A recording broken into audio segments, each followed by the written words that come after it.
bienvenidos a una nueva edición del Sofá Inmobiliario. Hoy tenemos el placer de tener con nosotros aquí a Alfonso Benavides, uno de los miembros de nuestra junta directiva, y antes que presentároslo yo, me gustaría que lo hicieras tú mismo, que comentaras para todos quién es Alfonso, qué hace, en definitiva, que nos introduzcas en quién es Alfonso Benavides. Muchas gracias, Gemma, y muchas gracias al Club de Real Estate. Bueno, como quizás sabréis, mi formación es jurídica, soy abogado, especializado en este sector. Mi perfil es quizá un poquito especial porque hasta los 18 años viví muchos más años fuera de España que en España. Me crié entre Francia, Argentina y Brasil y luego estudié Derecho. Me puse a trabajar como abogado en Clifford Chance, un despacho internacional de primer orden, y me especialicé en inmobiliario de forma totalmente accidental y casual. Empezó a haber mucho trabajo en ese sector, éramos pocos, y me introduje en él. Y la verdad es que me ha encantado. Estuve en Clifford 26 años y ahora llevo 6 años y medio por mi cuenta, haciendo cosas muy relacionadas con el mundo legal e inmobiliario, pero no ejerciendo ya como abogado como hacía antes. Y básicamente ese es mi perfil. Lo que más me interesa y siempre me ha atraído es el conocimiento, aprender. Soy una persona muy curiosa y luego las personas. O sea, sinceramente creo que el activo más grande que tenemos en una sociedad como la de hoy en día, que es una sociedad de servicios, es la gente, ¿no? Son las personas. Entonces esos son un poco mis dos drivers, la curiosidad, el conocimiento y las personas. Perfecto. Y en mitad de esta trayectoria tan internacional, luego al mismo tiempo tan fiel, ¿no? Tantos años en la misma gran empresa, ¿cuál es el mejor consejo que te han dado, tan profesional y personal? Yo creo que de los mejores consejos que me han dado profesionalmente, fue uno de los primeros que me dieron y era "If you fail to prepare, prepare to fail". Si no te has preparado para una reunión, si no te has preparado para un examen, si no te has preparado para afrontar una situación personal o profesional, tienes muchas más posibilidades de fracasar. Haz en su contrario, prepárate bien y de esa manera tendrás más posibilidades de tener éxito. Bueno, y también estar preparado, ¿no?, para un posible fracaso. ¿Y qué cambiarías si pudieras? Y por el contrario, ¿de qué decisión te sientes más orgulloso a lo largo de esta trayectoria? Bueno, mi trayectoria, como decía, es un poquito casual. De hecho, yo no acabo en Derecho porque tengo una gran vocación jurídica. Yo quería ser diplomático. En aquella época, para ser diplomático, solo se podían estudiar 3 titulaciones, que eran Sociología, Políticas y Derecho, y la Sociología y las Ciencias Políticas no me atraían demasiado. O sea que acabé en el Derecho un poco de forma accidental. Entonces, quizá ahí mi aprendizaje fue que la vida es lo que te ocurre mientras que tú estás haciendo otros planes. Entonces, creo que hay que trabajar, pensar, reflexionar, contrastar qué quieres ser, y luego hay que dar una dosis también de, una vez que has hecho lo que está en tu mano, aceptar lo que venga, porque la vida muchas veces te va a traer cosas que no son lo que tú te imaginabas, ¿no? Quizá ese es un poco lo que me ha enseñado mi trayectoria. Y luego, ¿qué cambiaría? Pues en realidad, profesionalmente, solo una cosa, que es que en mi despacho me ofrecieron irme a trabajar un año a Londres y en el último momento no pudo ser y debí haber insistido mucho más porque me quedé sin la experiencia de trabajar 1 o 2 años en Londres y creo que eso me hubiera enriquecido mucho y creo que hubiera estado muy alineado con mi personalidad, con mi carácter y con quien yo quería ser. Has comentado lo de la posibilidad o que te hubiera gustado trabajar en el cuerpo diplomático y realmente yo que te he tenido como profesor, que tenemos el honor de disfrutarte en la junta directiva, veo la curiosidad, la capacidad humana que tienes con la gente, dialéctica, y realmente creo que hubiera sido un éxito seguro, sin duda. Bueno, ya nos contarás más. ¿Y qué proyecto o qué transacción inmobiliaria o en qué acción relacionada con nuestro sector te hubiera gustado estar? En realidad hay muchas operaciones que me hubiera gustado hacer o en las que me hubiera gustado participar. Quizá de la que estoy más orgulloso, aunque mi involucración personal fue muy pequeñita, muy marginal, fue cuando se creó la Sareb y hubo que organizar un equipo gigantesco para intentar hacer la due diligence de aquellos más de 100.000 préstamos, reos, adjudicados. O sea, realmente en aquella época teníamos la sensación de que trabajábamos en un proyecto que estructuralmente para el sector era importante. Y eso le añade, digamos, al reto intelectual, al reto profesional, le añade también el pensar que estás haciendo algo que es bueno para la generalidad de la gente. Y bueno, yo en ese proyecto participé, como digo, marginalmente porque tuvimos que dedicar el 90% del equipo inmobiliario a ese proyecto y alguien tenía que ocuparse del resto. Entonces, mientras que muchos de mis compañeros le dedicaban a eso los días y las noches, pues yo básicamente me ocupaba de todo lo demás. Quizá me hubiera gustado estar más involucrado en ese proyecto. ¿Y alguno que no hayas tocado en absoluto? Uy, hay muchísimos. No sé, adquisiciones de compañías que tenían un futuro muy dudoso y que han salido adelante, refinanciaciones, no sé, estoy pensando ahora en la de Colonial, ¿no? Por ejemplo, cuando Colonial se reinventa después de la crisis financiera, me parece que eso fue genial casi, ¿no? Separar una parte del negocio que estaba más sana de una parte del negocio que estaba menos sana, reestructurarlas y sacar adelante la parte sana, ¿no? Yo creo que fue un movimiento genial, me hubiera gustado participar. Además tengo la suerte de que conozco personalmente desde hace muchos años a Pere Viñolas y estoy seguro que trabajar con él en ese proyecto hubiera sido apasionante. ¿Y qué le recomendarías a un joven abogado que quiera, o alguien que quiera hacer derecho pero que quiera enfocarse en el sector inmobiliario? ¿Qué acciones, qué pasos, qué formación, qué trayectoria, ¿no? En cierta manera. Bueno, yo creo que lo primero es que hay que formarse muy bien. Eso quiere decir que aunque la carrera de Derecho es una carrera generalista, hay que intentar aprender lo más posible. Y si lo tuyo puede ser el sector inmobiliario, sinceramente en dos áreas, una muy evidente que es la civil y otra menos evidente que es la hipotecaria, tienes que ser un crack. O sea, realmente todo el conocimiento que puedas adquirir ahí te va a servir. Y luego creo que también el área inmobiliaria, a mi gusto, y creo que quizá una de las principales razones por las que una vez que llegué al mundo jurídico inmobiliario me quedé, fue porque realmente el perfil de la gente que trabaja en nuestro sector es muy variado y es muy interesante. Porque inversión no es lo mismo que promoción, que no es lo mismo que rehabilitación, que no es lo mismo que servicios, que no es lo mismo que gestión. Entonces, creo que tienes un abanico de posibilidades muy grande, pues encontrar tu sitio y formarte, aprender.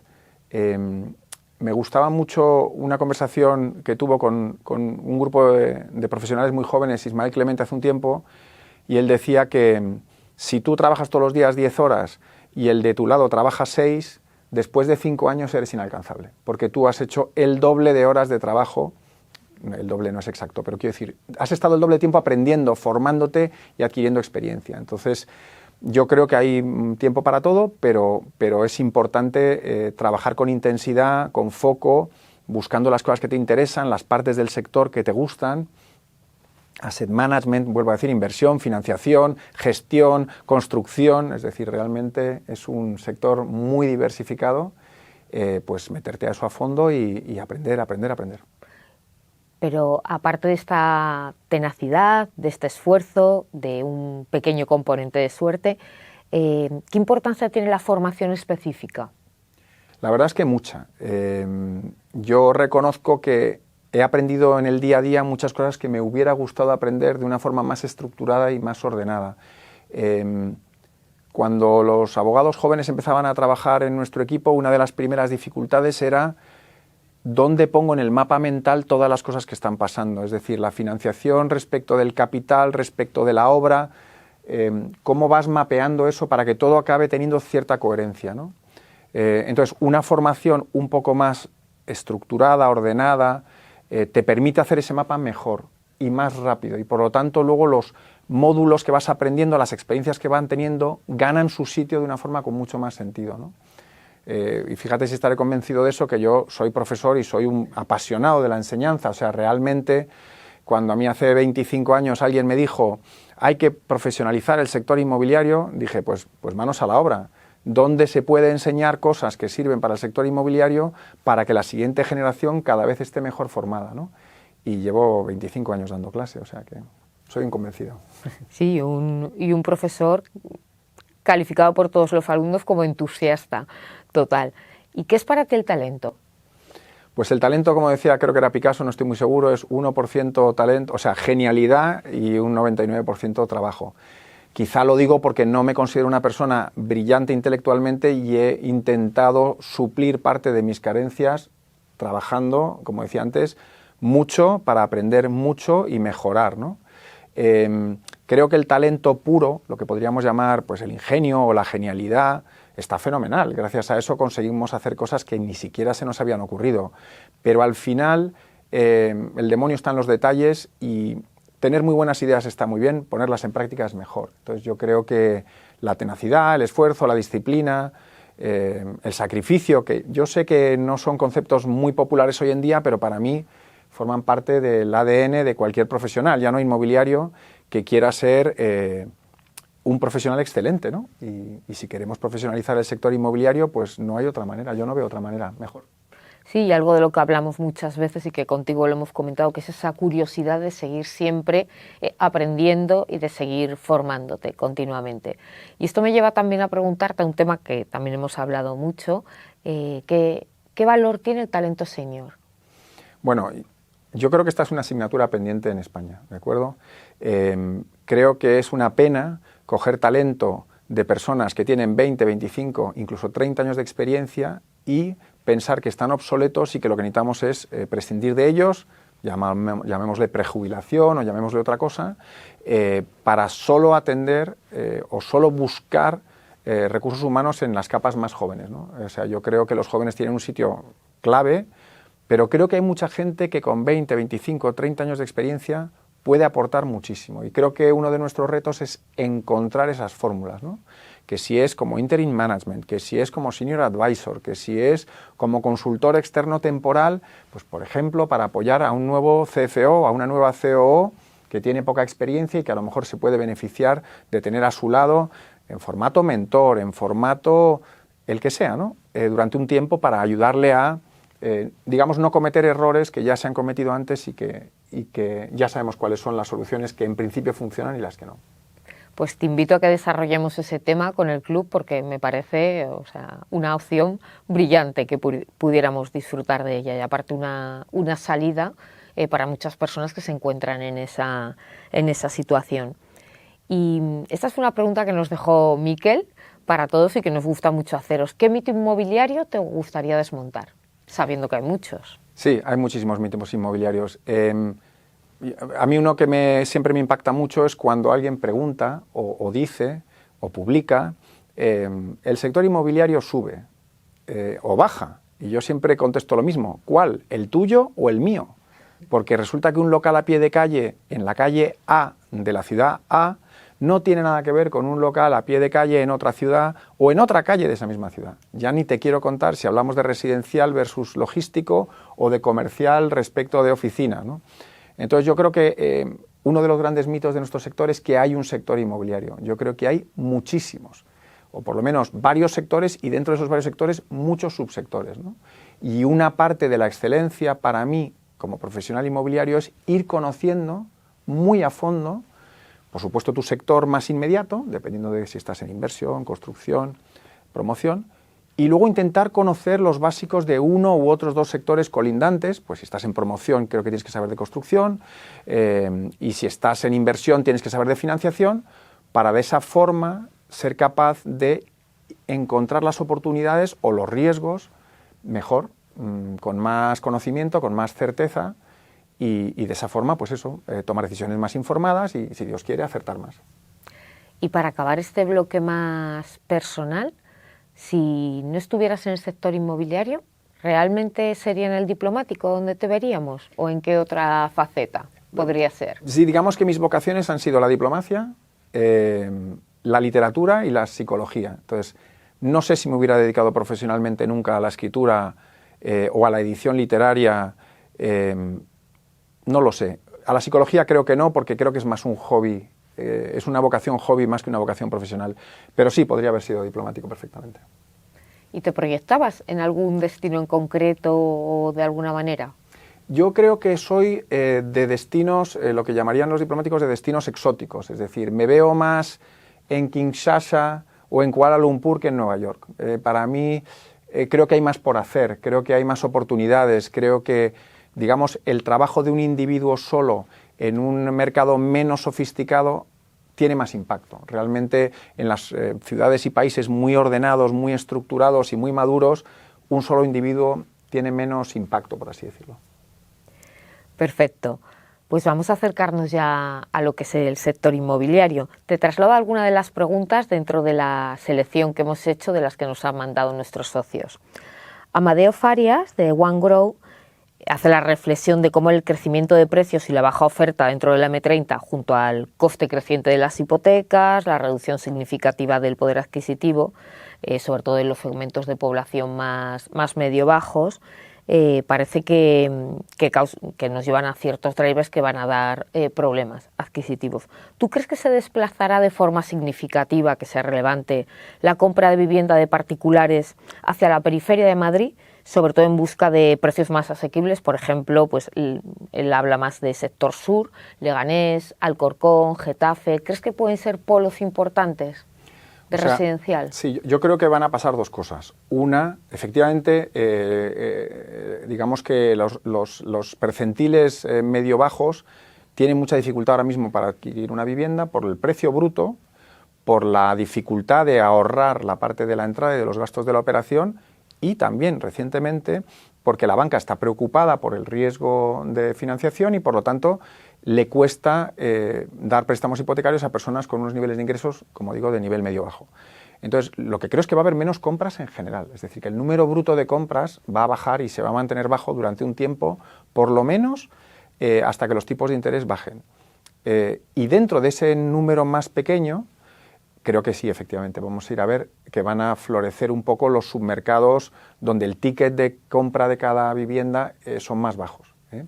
Pero creo que va a haber más alquiler, y creo que va a haber más alquiler en parte por un cambio de mentalidad de las generaciones jóvenes que no tienen, por lo menos por ahora, esa necesidad de invertir en una compra de su vivienda, pero también por una dificultad económica de alcanzar esos fondos. ¿Qué es lo que ocurre? Que nosotros, yo creo que en el sector inmobiliario tenemos que mirar a las tendencias a corto y también a las de largo. Si dentro de 6 meses los tipos de intereses empiezan a bajar y los ayuntamientos y las comunidades autónomas empiezan a ayudar a financiar la entrada, esto se puede dar la vuelta rapidísimamente. O sea, realmente los elementos de la ecuación de compra de vivienda que se pueden cambiar de una forma relativamente rápida, no podemos descartar que el mercado vuelva a cambiar. Pero como están las cosas hoy en día, efectivamente creo que va a haber menos compra de vivienda y creo que va a haber, de la que haya, más va a ser para tickets medios bajos. Sí. Y eso quiere decir que probablemente la periferia se va a ver beneficiada respecto del centro, donde los precios no paran de subir. Perfecto. Raquel Fernández, de REA, pregunta qué legislaciones urbanísticas deberíamos tener en España como referencia, quizás de una manera también casi aspiracional, ¿no? Y tú que tienes conocimiento internacional. Vamos a ver, en el mundo hoy en día podríamos decir que hay dos modelos urbanísticos completamente diferentes. El modelo latino, que no me gusta nada esa palabra, pero bueno, del derecho civil, donde básicamente no tienes derecho a nada hasta que el plan general no te lo da, y el sistema anglosajón o de common law, donde normalmente tú tienes derecho a todo hasta que el ayuntamiento te dice que no, ¿de acuerdo? No es que en el sistema anglosajón no haya unas reglas, pero las reglas son mínimas, son muy escuetas, básicamente por una serie de limitaciones, y si tú eres capaz de presentar un proyecto al ayuntamiento que está dentro de esas limitaciones, el ayuntamiento tiene muchas posibilidades de decirte que sí. Entonces, ¿qué es lo que nos ocurre con el sistema de derecho civil urbanístico? Que como todo lo que no está validado por la legislación no tienes derecho a hacerlo, la legislación es ultra compleja. Pero es tan compleja que a veces los técnicos de los propios ayuntamientos tienen dificultades para entenderla. Y estoy hablando solo del urbanismo, ya no te digo cuando se cruza con normativas sectoriales, con normativas medioambientales o con normativas de tipo patrimonio, ¿no? Entonces, como yo creo que nuestro sistema nunca va a ir al sistema anglosajón, al sistema de common law, en el sentido de usted tiene derecho a todo salvo que yo se lo prohíba, creo que vamos a seguir porque de hecho cada día se regula más y nuestra tendencia es la opuesta, nos estamos alejando del sistema anglosajón. Creo que lo que nos hace falta es un sistema urbanístico que dentro de esta especie de ambiente o de tono que acabo de describir sea mucho más simple. Y no solo sea más simple, sino que además sea más polivalente. Es decir, sin cambiar todo el Plan General de Ordenación Urbana de Madrid, se podría decir que en determinadas zonas no hay un solo uso. Podría haber usos alternativos. Y, pues, por ejemplo, hay zonas de Barcelona donde todos los edificios pueden ser residenciales, oficinas o hoteleros. Y luego, para que te den la licencia de una o de otra, tienes que cumplir unos requisitos de instalaciones y una serie de requisitos, pero no necesitas un cambio de uso. Entonces, eso agiliza que una ciudad se adapte a lo que necesita. No quieres barrios donde ni que todos los barrios sean iguales, que todo tenga un poco de dotacional, un poco de oficinas, un poco de residencial y un poco de terciario comercial, pero tampoco quieres una zona donde solo hay oficinas y a las 7 de la tarde aquello es el desierto del Kalahari porque ya no queda nadie allí, ¿no?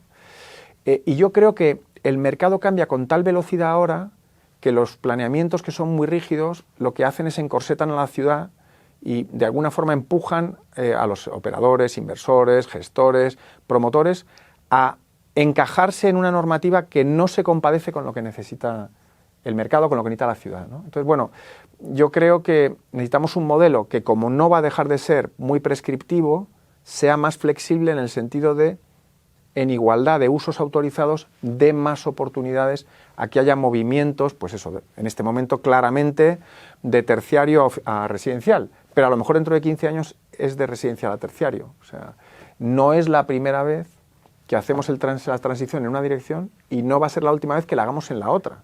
Dependiendo de las necesidades, de la demanda. Ahora necesitamos muchísima vivienda, pero ya sabemos, o por lo menos estimamos con las predicciones de población que tenemos, que en el 2100 va a haber menos población, no más. Entonces necesitamos mucha vivienda para unos años, para 40, 50 años, pero luego lo previsible es que necesitemos menos. Entonces, bueno, yo creo que un urbanismo muy prescriptivo y al mismo tiempo muy rígido no funciona bien con un mundo, una economía, una tecnología que cambia a una velocidad muy rápida. Entonces, creo que necesitamos flexibilidad. Si la flexibilidad no se puede conseguir por medio de tener una normativa mucho más simple, que esa normativa sea más flexible, contemple más usos alternativos. Sí, también hibridación de usos, ¿no? Que yo creo que también es una de las claves a las que nos lleva la propia sociedad ahora mismo. Carlos Aguayo, de Signal Capital, te hace una pregunta que creo que es lo que todos nos preguntamos continuamente, ¿no? en el lado del sector que estemos. ¿Cómo está afectando la seguridad jurídica española en los planes de inversión de los inversores extranjeros, ¿no? En los planes de lo que van a hacer en nuestra casa? Vamos a ver, yo creo que hay dos grupos de inversores diferentes. Los que están en España o han estado ya en España y los que no. Entonces, los que están ya en España les afecta mucho porque conocen bien el mercado, saben que hay oportunidades, que hay desequilibrios estructurales que generan posibilidades de negocio, pero también saben qué pasa cuando la normativa empieza a cambiar de forma imprevisible, ¿no? Para ellos yo creo que es un problema y eso causa dos efectos, que salgan de algunas inversiones que tengan y sobre todo que no hagan nuevas, porque no son capaces de prever en sus modelos de negocio qué va a pasar dentro de 2 años, de 3 o de 4. Para los que no están en España y no han estado nunca, yo creo que su perspectiva es diferente. Es decir, yo creo que los inversores, salvo un 5% que son la élite, son muy gregarios. Es decir, es sorprendente cómo se publica una noticia positiva sobre el mercado español, sobre el gobierno español, sobre la economía española, sobre el turismo en España, en ciertos medios de comunicación, y a los 6 meses llega el capital extranjero en masa. Pero esos son el 90%. Hay un 10% que son los que vienen cuando todavía no se ha publicado en el Wall Street Journal o en el Financial Times que hay una gran oportunidad en España. Entonces, aunque la inseguridad jurídica es siempre disuasoria, este grupo del 90% de inversores, que digamos que son un poco más gregarios, no llegan a ver ese detalle fino. O sea, a mí me dicen una y otra vez directivos de empresas cuyo capital es extranjero que nosotros estamos muy preocupados con la inseguridad jurídica en España y que cuando ellos suben arriba a contar una inversión, salvo casos muy concretos, no les preocupa. Realmente no están tan preocupados. Por ejemplo, uno de los líderes yo creo que era Wachovia, uno de los grandes tenedores de residencial en Europa, decía: el sector residencial se ha convertido en un sector regulado en Europa. Ya tenemos que asumirlo. Entonces, no nos asustemos cuando se regula el sector. Otra cosa es que la ley de vivienda nos parezca bien o mal. Podemos discutir si hay cosas en la ley de vivienda que no son acertadas o que no funcionan bien. Pero que la vivienda, la primera vivienda, se ha convertido en un sector regulado como otros, es un hecho. Entonces, podemos pelearnos con ello, podemos disgustarnos por ello, pero la realidad es la realidad y se va a imponer, ¿no? Entonces, bueno, yo creo que la inseguridad jurídica es un disuasorio, pero mucho más para los especialistas que ya están aquí y conocen el sector, que para una gran masa de inversores que la verdad es que, pues eso, leen los medios de comunicación y, digamos, confían en una intención más gregaria, más generalista. ¿Y crees que hay algún sector que esté más a salvo o, por el contrario, más expuesto de esta posible cambios de normativa, como ocurrió con las moratorias hoteleras, como ahora ha ocurrido con la ley de vivienda? Pues me gustaría decir que sí, pero sinceramente no tengo ni idea de qué va a hacer nuestro gobierno y sinceramente no creo que lo sepan ellos tampoco. ¿Qué quiero decir con esto? No creo que tengan un plan / estrategia a medio plazo y no son únicos en esto, es decir, nuestros gobiernos anteriores tampoco han tenido en general una visión a 15, 20, 30 años que nos vendría tan bien para decir, oye, pues vamos a hacer más vivienda pública o vamos a hacer más vivienda social o vamos a hacer más lo que sea. Entonces, no hay mucha visibilidad. Sinceramente, no soy capaz de decir si van a regular los data centers o van a regular las oficinas o van a regular otro tipo de activos. Creo que el residencial lo van a regular más.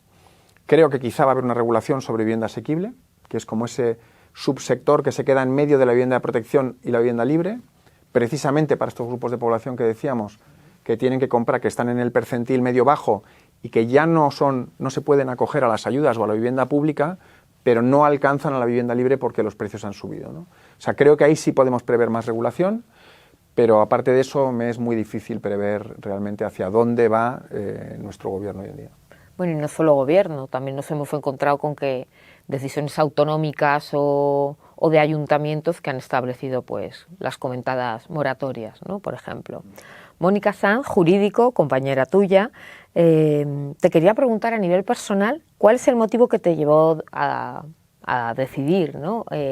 A dejar atrás tu salida de Clifford Chance después de tantos años para embarcarte en otros proyectos desde personales, profesionales y directamente pasar a una etapa muy diferente?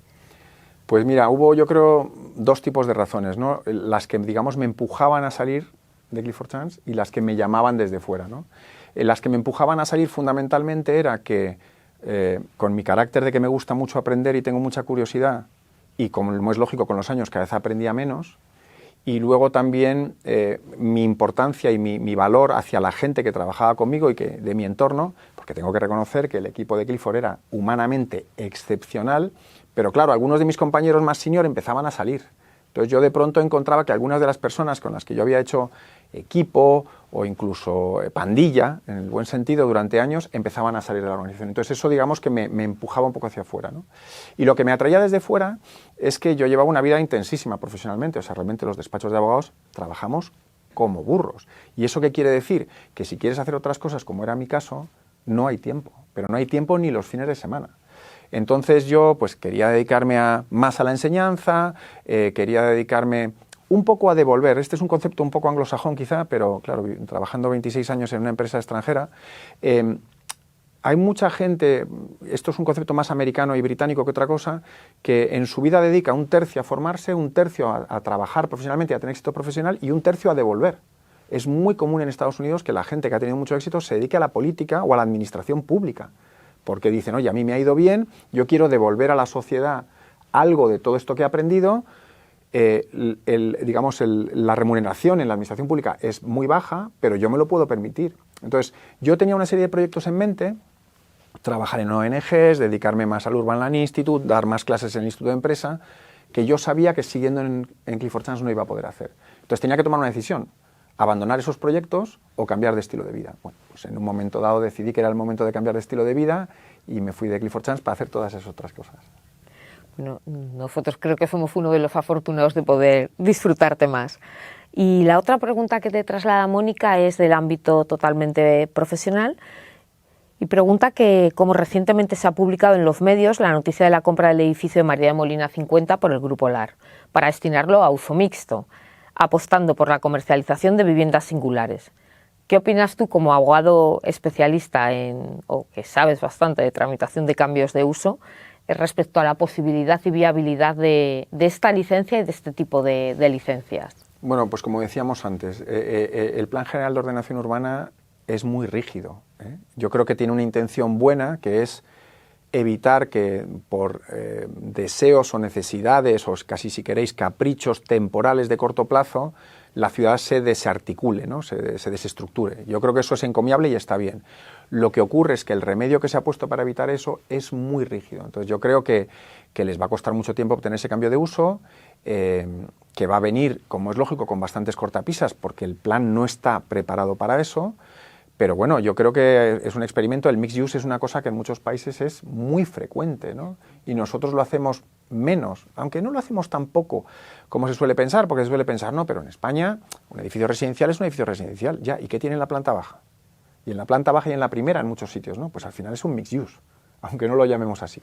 Yo creo que es un proyecto valiente, yo les deseo mucha suerte porque creo que es una zona valiosa, emblemática y con necesidad de energía de Madrid, y como madrileño y como español me gusta que a Madrid le vaya bien, y que son muy valientes porque creo que es un proyecto que va a requerir empuje, paciencia y muchas ganas de sacarlo adelante. ¿Y crees que este tipo de cambios de uso puede ser una solución o una ayuda a solventar el problema que tenemos de escasez de vivienda o de edificios híbridos, ¿no? Tengamos residencial, tengamos zona de coworking, tengamos otros usos terciarios que cada vez más alimentan la vida? Yo creo que desde luego necesitamos más residencial. Sabemos que necesitamos mucho residencial y sabemos cuánto, aproximadamente, dependiendo de los números, entre 100 y 120.000 viviendas nuevas, más nuevas, quiero decir, que entren en el mercado, ¿vale? Podría ser una rehabilitación. Nuevas al año. Y sabemos que estamos produciendo entre 40 y 60.000 dependiendo del año, o sea, realmente nos hacen falta muchas más. Si juntamos esa necesidad que podríamos llamar estructural con el hecho de que no queremos aumentar nuestras emisiones de CO2, pues es que rehabilitar un edificio que era de oficinas o que tenía otro uso a residencial, es que ahorramos muchísimo CO2 no derribándolo y construyendo otro, o no dejándolo obsoleto y semivacío para fabricar otro, ¿no? Entonces yo creo que ahí se juntan muchas dinámicas positivas y lo que hace falta es que encontremos las herramientas con los ayuntamientos para que se pueda hacer eso, ¿no? Y no va a ser muy fácil, pero claramente es el futuro. Queremos que nuestros edificios sean eficientes y que sean sostenibles. Al año se fabrican entre el 1 y el 2% de los edificios de una ciudad. Necesitaríamos entre 50 y 100 años para hacer sostenibles el parque de una ciudad, si es con edificios nuevos. Si podemos rehabilitar, reaprovechar, reutilizar edificios ya existentes, podemos multiplicar esa velocidad. Claro, no es lo mismo rehacer una ciudad desde el punto de vista sostenible en 100 años que en 30. No tiene nada que ver. Entonces yo creo que es una gran oportunidad. Y has comentado varias veces tu vocación docente desde el club, desde el IE, lo sabemos, muchos hemos sido alumnos tuyos, y Leticia Pons, que además es compañera tuya también en ULI, te pregunta de dónde te viene esa vocación docente, y más teniendo en cuenta que luego casi todos los años, o todos, sales de los profesores mejor valorados por los alumnos, que somos muy críticos y muy exigentes. A mí para eso ¿no? es un misterio, si os digo la verdad, porque que a alguien le guste que le enseñen Derecho, me parece que os lo deberíais hacer mirar, porque dice mucho de vuestra poca salud mental, pero yo descubrí hace muchos años, te digo, 25 o quizá alguno más, que hay una serie de cosas en la vida que parece ser que son limitadas, ¿no? Se habla mucho de la suma cero y todo esto. Y hay 3 o 4 cosas en la vida que no son de suma cero. Es decir, cuando tú das más de ciertas cosas, y el conocimiento es una de ellas, tú más tienes. Porque para enseñar te tienes que preparar. Y cuando tú le explicas a alguien una cosa que no conoce o que no ha entendido y la entiende, tú también aprendes. A mí me encanta cuando los alumnos me dicen, tengo una pregunta muy tonta, porque sé que esa es la difícil. Porque la pregunta, entre comillas, no tonta, espero que se me haya ocurrido a mí antes y haberme preparado para ella. Pero normalmente la pregunta tonta es un meteorito que aparece desde un ángulo que no se te había ocurrido y que no te habías planteado nunca. Entonces es la más difícil, pero también la que más me enseña a mí, ¿no? Entonces soy personalmente un fanático de la curiosidad y del aprendizaje, pero por esta capacidad del conocimiento que no sé, yo no lo pierdo cuando lo doy. Yo gano más todavía, es decir, yo aprendo cuando enseño y el otro también. Entonces, para mí eso es una motivación fuertísima. Si habéis dado clase alguna vez, todos los que hayáis dado clase alguna vez, habréis visto que un alumno de repente abre los ojos y te das cuenta que acaba de entenderlo, ¿no? Pues yo creo que eso es para mí es muy motivador y es muy valioso. Y luego, creo que es fundamental el contacto entre las generaciones. Y una de las formas de estar en contacto con los jóvenes es dar clase. Entonces, si tú das clase a gente que es 20, 30 años más joven que tú, estás aprendiendo de ellos porque ellos ven el mundo de una forma diferente. Entonces, me encanta y creo que se me nota porque me gusta, entonces me entusiasmo, me enrollo, me pierdo, se ríen y se me nota que me gusta y que transmito ese interés porque ellos aprendan, que es otra cosa, que también eso ya lo he aprendido enseñando. Muchas veces nos enfocamos a enseñar y la clave de una clase o de una formación o de una conferencia no es enseñar, es que aprendan. Yo puedo enseñar muy bien, si tú no aprendes, hemos fracasado. Entonces, ¿cómo conviertes tu forma de enseñar en algo que le sirve al otro para aprender? Y es un reto. Yo no tengo formación, digamos, docente, no tengo unos grandes conocimientos de metodología de enseñanza, pero bueno, yo intento, por ejemplo, concretamente en el Instituto de Empresa nos dan muchas herramientas y muchos cursos de aprendizaje y me estoy reciclando todo el tiempo porque lo que me interesa es ver cómo los alumnos y las alumnas a los que les voy dando clase van aprendiendo y se van a su vez apasionando. Si yo a un alumno o una alumna que le doy clase durante 5, 10, 15 sesiones me dijera, solo voy a aprender una cosa, ¿qué es lo que tengo que aprender? Me gustaría que aprendiera a tener curiosidad para seguir aprendiendo. Es decir, que saliera de un curso, de un programa, de una conferencia diciendo, necesito saber más de esto, necesito aprender más, este tema lo voy a hacer mío y lo voy a machacar. Y creo que si un profesor o una profesora consigue transmitir eso a los alumnos, pues ya todo lo demás se hace en casa, ya no es el profesor, el maestro el que sigue enseñando, sino que es el alumno el que sigue aprendiendo. Totalmente, qué buen resumen. Y bueno, última pregunta para que no se nos vaya en tiempo. Gonzalo Muelas, nuestro compañero en el club de CBRE, te pregunta cómo impacta la movilidad en los proyectos en general y me parece buena la reflexión llevado a la comparativa de cómo vivimos aquí a cómo se vive en otras ciudades europeas, ¿no? Y si esa movilidad está impactando para mejor o para peor en los proyectos. En este momento la movilidad está impactando mucho. El COVID nos ha dejado un mundo diferente en algunas cosas, por ejemplo, más teletrabajo y más flexibilidad, y eso ha hecho que una serie de gente se haya planteado cuántos días a la semana tiene que volver a la oficina.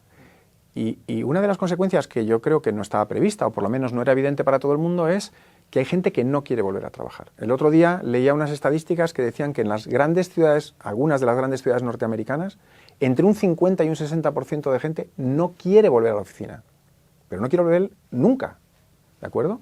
Y parece ser que dentro de ese 50 o 60% en Estados Unidos hay un ingrediente que no sé de cuantificar si es un 5 o un 10 dentro de ese porcentaje, que es la gente que se ha mudado de estado. Es decir, es la gente que ha dicho, dejo San Francisco y me voy a Florida, dejo Los Ángeles y me voy a, no sé, a Texas o a donde sea, ¿no? En parte por motivos fiscales, en parte porque puede trabajar online y entonces prefiere vivir en una ciudad o en un estado más cómodo, más agradable o más accesible, ¿no? Ese es un elemento. El otro elemento es los tiempos de commuting. Es que los tiempos de commuting en las grandes ciudades americanas y en algunas ciudades europeas son de 1 hora y pico cada trayecto. Creo que la media en Madrid y Barcelona está, creo que Madrid es 20-21 minutos y Barcelona es 24-26, algo así. ¿Eso qué quiere decir? Que para el empleado, para el directivo madrileño o barcelonés, porque es de los que tengo datos, no es un gran sacrificio ir a trabajar. Realmente no le rompe la agenda y el día desplazarse para ir a su trabajo. Y por lo tanto, su resistencia a volver al trabajo es menor. O sea, se calcula que, como decía, en algunas grandes ciudades americanas, entre el 50 y el 60% de los empleados no quieren volver a trabajar, con lo que esto impacta en el mercado de oficinas, pero en Europa no llega al 20%. ¿Eso qué quiere decir? Que, vuelvo a decir, salvo quizá Londres, quizá París, quizá alguna otra ciudad muy grande europea, los empleados no tienen problema en volver a la oficina. Por eso, cuando inversores americanos nos dicen, en España las oficinas se van a quedar vacías, personalmente creo que se equivocan, porque creo que la resistencia a volver a la oficina es mucho menor. ¿Que va a haber que hacer adaptaciones? Sí. ¿Que va a haber que hacer más flex space? Por supuesto.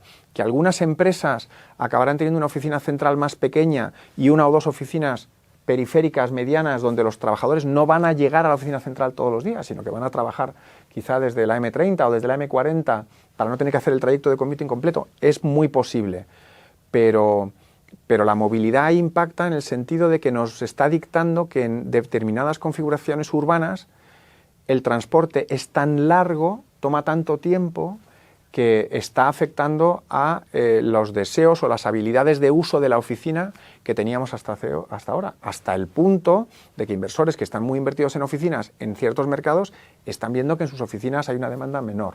sustancialmente menor, ¿no? Bueno, pues eso está dictando decisiones de inversión, decisiones de financiación, etcétera. Pues en ese sentido la movilidad se ha vuelto muy importante. Sí, nuevamente yo creo esa flexibilidad, esa hibridación de la que hablábamos antes, que va a ser uno de los parámetros fundamentales en decisiones futuras.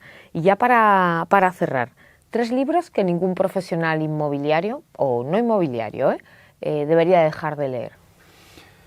A ver, libros inmobiliarios, me gusta mucho uno que se llama Investment and Financing Real Estate, de un tipo que se llama Linemans o algo así, maravilloso, creo que es de Harvard Press, pero no estoy seguro. Y luego, fuera de lo que es estrictamente el inmobiliario, hay 2 libros que a mí me encantan y los he leído 2 veces. Uno es Pensar rápido, pensar despacio, de Kahneman, que le dieron el premio Nobel por esto, vamos, por su trabajo de toda su vida, pero su libro fue seminal para que le dieran el premio Nobel. Y luego me gusta muchísimo también Antifrágil. Antifrágil, que es un libro de un broker americano de origen libanés que fue el que inventó el concepto del cisne negro, Nassim Nicolás Taleb. Es un libro que os va a dar la vuelta a la cabeza, porque ve el mundo desde un punto de vista que no lo ve nadie. Yo creo que esos serían mis 3 libros. Luego recomendaría también 2 películas que son imprescindibles desde mi punto de vista, que son La gran apuesta, de Big Short, que explica la crisis financiera, y Margin Call, que explica la caída de Lehman Brothers. Aunque las 2 están dramatizadas y tienen elementos que no son reales, no son documentales, son muy interesantes, muy fáciles de ver y explican muy bien en el lío que nos metimos y por qué se produjo la explosión de la crisis financiera. Y luego me gusta también, pero sí es un documental, uno que se llama The Inside Job, que explica cómo la caída de los bancos en Islandia anunció que llegaba el credit crunch en Estados Unidos, ¿no? O sea, yo creo que con esas películas y con esos libros ya tienes para 6 meses de realmente de ver el mundo de una forma diferente. Creo que son muy, muy reveladores y bastante alternativos. Y si eres consumidor de podcast, recomiéndanos alguno, o si no, autores o creadores de contenido que te resulten relevantes. Consumo bastantes podcasts. Me gusta mucho uno de historia que se llama La piel del tambor, sobre historia universal, pero muy centrada sobre España. Me gusta mucho uno que es muy conocido, pero también muy criticado, que es Jordan Peterson, que es un psicólogo canadiense que salió a la palestra diciendo que eso de los pronombres neutros era una bobada, y a raíz de ahí le descubrí, y tiene, por ejemplo, 40 o 50 podcasts sobre el sobre el Génesis. Y diréis, joder, el Génesis, la Biblia, el Antiguo Testamento, qué cosa más aburrida. Es apasionante porque él ha buscado una perspectiva psicológica que explica cómo nos comportamos los seres humanos hoy en día, en nuestro día a día, intentando llegar a conclusiones a través del lenguaje implícito y metafórico y simbólico del Génesis. Ya sé que suena fatal, os lo recomiendo, probar 1 o 2, os van a encantar. Y luego hay un blog que me gusta, aunque no tiene muchas entradas porque es reciente, que se llama Unreal World, que es el que está en LinkedIn, lo lleva Javier Sánchez, que es el director de marketing y tecnología de Aedas Homes, que es una persona que antes de estar en Aedas Homes estuvo 5 años en Silicon Valley, y que también me gusta porque tiene una perspectiva que no es muy común, no es la perspectiva más mainstream. Y él lee informes americanos, informes de otros países, y hace unos posts que se leen en 25 minutos con muchísima información detrás, con informes detrás, sobre cosas, por ejemplo, tan interesantes como si sube un 1% los tipos de interés, ¿qué porcentaje de la población se sale del mercado de vivienda?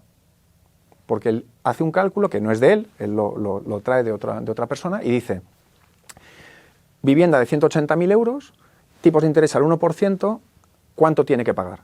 ¿Y qué porcentaje de la población no puede pagar esa cifra? Ahora lo mismo al 2%, al 3%, al 4%. Y llega a una conclusión que es que para viviendas de 275.000 euros, si los tipos de interés se ponen al 5%, el 80% de la población no puede comprarse un piso. ¿De acuerdo? Es un número matemático, no es la realidad del día a día, pero informaciones como esta, o de repente, pues eso, un Elon Musk que dice algo sobre la vivienda que puede ser interesante, o de repente, bueno, él bebe de fuentes que no son fuentes que sean fáciles de acceder normalmente si estás sentado en España en tu despacho, y me parece muy interesante porque te da un punto de vista diferente. Creo que solo tiene por ahora 20 posts o algo así, pero os lo recomiendo. Unreal World merece mucho la pena. Pues muy interesante, nos los apuntamos, y sobre todo lo que me queda claro que hay una gran pasión en el mundo inmobiliario por la historia, ¿no? Porque yo creo que muchos consumimos el post de Memoria de Tambor. Y para cerrar, ¿qué persona crees que tendríamos que invitar sí o sí a sentarse a este sofá? Bueno, yo creo que como este sector es tan diverso, hay mucha gente, ¿no? Yo creo que en la parte de inversión, Cristina García Peri sería interesantísimo. Creo que podríamos también traer a alguien para hablarnos de datos. Por ejemplo, estoy pensando en Carlos Olmos o en Carlocho. Creo que podemos hablar de promoción. Y creo que tenemos 2 o 3 CEOs en promoción potentísimos. Yo ahora mismo estoy pensando en David Martínez porque trabajo con él en AEDAS, pero también, por ejemplo, en vivienda social. O sea, yo una persona que admiro mucho en vivienda social porque creo que es un auténtico experto y tiene un perfil que a veces no llama tanto la atención, que es Pau Pérez de Hacha, que está ahora en Sareb y que lleva haciendo vivienda social desde el sector privado 20 años en Sabadell, ¿no? Entonces, bueno, yo creo que hay fácilmente media docena de personas que son unos mega cracks, que en lo suyo saben muchísimo y que estaría muy bien que nuestros espectadores pudieran disfrutar también de su conocimiento. Perfecto, muchísimas gracias, Alfonso, por mi parte, por parte del Club de Real Estate del Instituto de Empresa y sobre todo por tu generosidad siempre, por tu tiempo y por todo lo que transmites y compartes. Muchísimas gracias a ti y al Club de Real Estate de Elie.